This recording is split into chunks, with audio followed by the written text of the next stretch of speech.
I think it's finally time that I write this down. It's haunted me for years, but maybe this will help me move on. I don't know if I can ever forgive myself for what happened that night. I was 15. My girlfriend, her brother, my best friend, and I had come up with the brilliant idea to stay out all night on Halloween. We had the perfect plan. My friend Art, not his real name, and I would tell our parents that we were going to spend the night at Layla and Will's, not their real names, house. Likewise, Layla would tell her parents that she and Will would be spending the night at my house. I know. It was stupid, but we were confident that our plan would work. I wish the plan had failed. That Halloween night, we'd set out, feeling like total rebels. We'd all decided on a group costume, and each of us was dressed as a DC superhero. Will had dressed as Superman, Art was Flash, Layla was Supergirl, and I was Batgirl. We were all pumped. We had the whole night to stuff our faces with candy, hang out, and do whatever we wanted to do.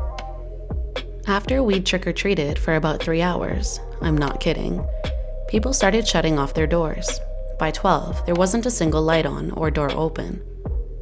We four were the only people out on the street, and with the exception of a barking dog, there was no noise. Layla and I were bored, and I asked if we should just go home. Will refused. "You're at a sleepover at my house, remember? And I'm sleeping at yours. Do you want to be the one to admit to your mom that you lied?" "Come on, Will," Art spoke up. He'd been eating a lot of candy and had been pretty quiet for the last few minutes, likely battling a massive stomachache. "This isn't as fun as you said it would be. Maybe it'd be better if we just went home and told the truth. They'll be mad, but maybe we can still have an actual sleepover." Will looked at each of us and realized he was the only one who wanted to stay out. He sighed and looked like he was about to relent. Then he looked behind us and his face lit up like a jack-o'-lantern. "What's that?" he said excitedly, already beginning to move towards it. I turned around. Not 20 feet away was a house that I'd never seen before on our street. It looked like a typical townhouse. That's usually what you see in our neighborhood. But it was covered from porch to chimney with Halloween decorations. And not the cheap plastic ones you get at the dollar store, but the quality, make you want to run decorations that give kids nightmares. There were 2 disturbingly lifelike pumpkin-headed scarecrows guarding the front gate, and over 2 dozen skeletons standing at attention in the front yard. Jack-o'-lanterns dotted the porch, each one with a face frozen in agony. A gigantic spider was perched in the show window, looking like it intended to make the shrub it was hovering over its next meal. Bones were scattered across the roof, as if someone had just dropped a handful of them from the sky. And, for the finishing touch, a spotlight hidden among the shrubbery made the entire house glow in eerie purple. Layla and I glanced at each other. How had we not seen this house earlier? Granted, we hadn't been paying close attention to every house we passed, but still, we'd been all over town. We'd have noticed a glowing purple house, right? I turned to ask Art, but he was as entranced as Will. Before I could blink, he was running towards the house too. Once again, I glanced at Layla. She shrugged her shoulders as if asking what I expected from 2 Halloween-crazed boys. I grabbed her hand and we ran after them. Up close, the house was even more disturbing. The scarecrows eyed us as we walked through the front gate. I tried not to gag as I passed them. Someone had certainly taken liberties to make the yard believable. The things stank like rotting pumpkins. I gripped Layla's hand a little tighter as we passed the skeletons. They must be from one of those expensive artisan websites, I thought. They sure didn't look fake. We walked up the porch steps with Will shaking from excitement. Art's eyes were practically glowing. I remember wondering, half jokingly, if they were in some kind of trance. Will rang the doorbell.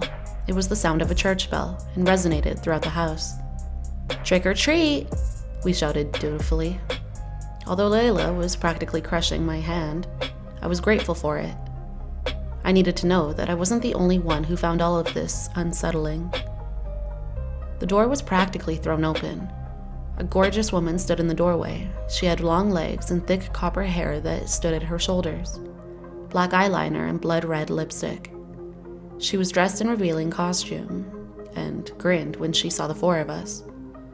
Well, when she saw the boys. My, I didn't expect to be visited by two handsome heroes tonight. She gave a high-pitched giggle. Her voice reminded me of how ladies in old gangster movies talked. Art smiled and thanked her. Will was just staring at her.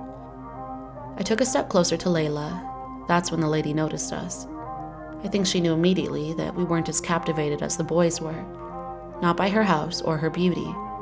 Sure, she was gorgeous, but she was an adult, and I was already with Layla. Her eyes glazed over as she saw us, but her smile didn't waver. I noticed then that she was holding a bowl of candy. She slowly extended it to me. Candy, Batgirl? I wrapped both my arms around Layla and took a step backwards from the lady.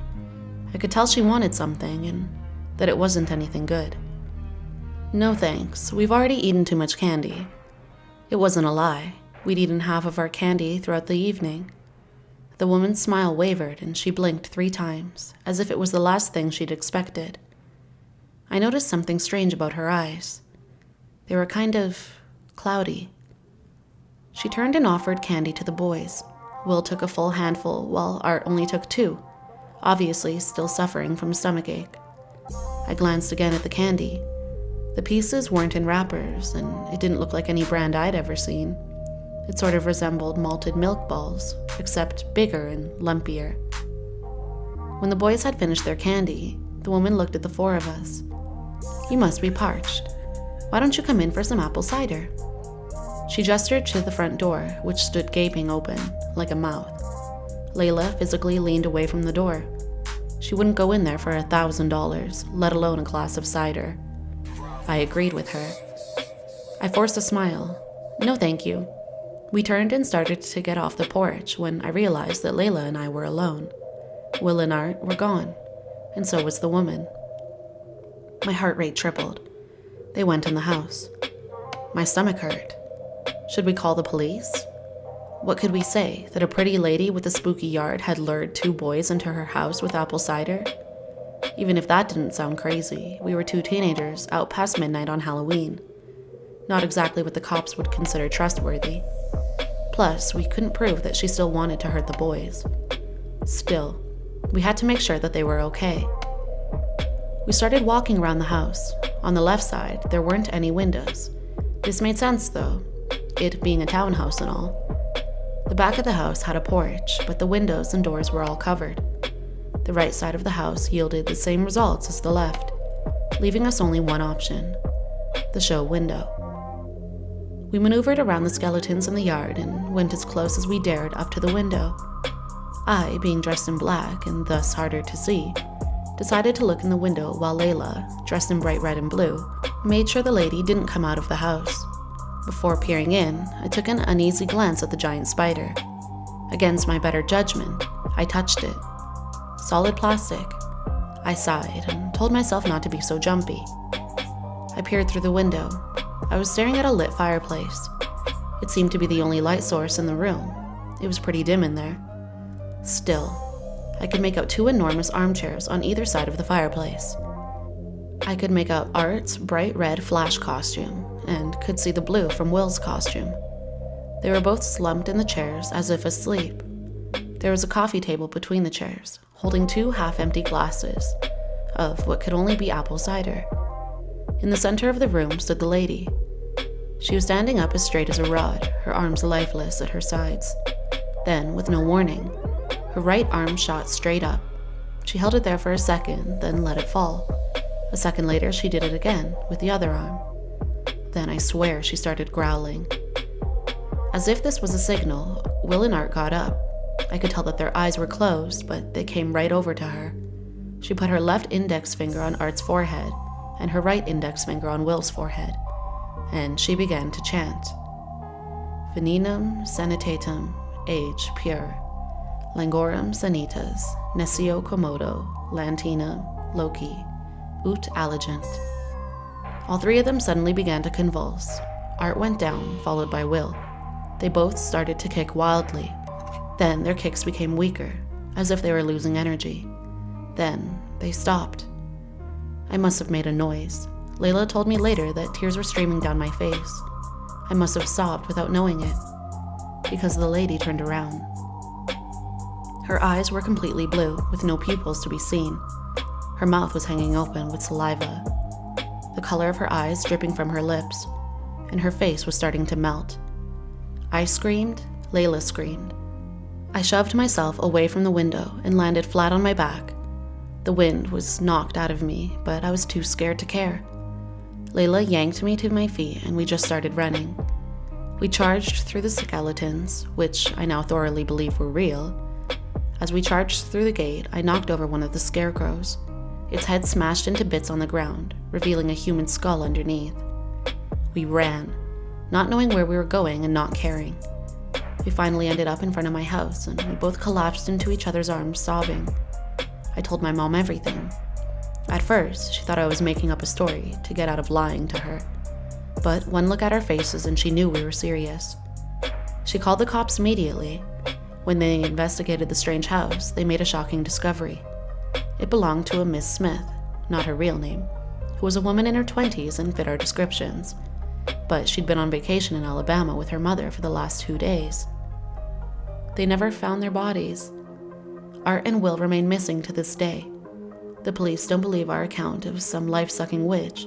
They believe that a child predator drugged them and ran off with them. I don't think Layla and I really got over it. We broke up in 12th grade when she and her family moved away for a fresh start. A few months later, I moved too. We text now and then, but we aren't as close as we used to be. Still, I'm glad I saved her number after all these years. Because tonight, I saw something that brought back that traumatic Halloween. A townhouse, bathed in purple light with skeletons set up in the front yard. 2 of them guard the gate. One is dressed in a Superman costume. The other is dressed as Flash. Thank you for watching this video. Don't forget to like, leave a comment down below, and subscribe to my channel. Also, be sure to turn on your notifications for future videos. Big thank you to Sapphire Lion 15 for letting me read this story. I really enjoyed it. I love every story that has to do with Halloween. But please remember to be vigilant when you're out late at night, especially during Halloween.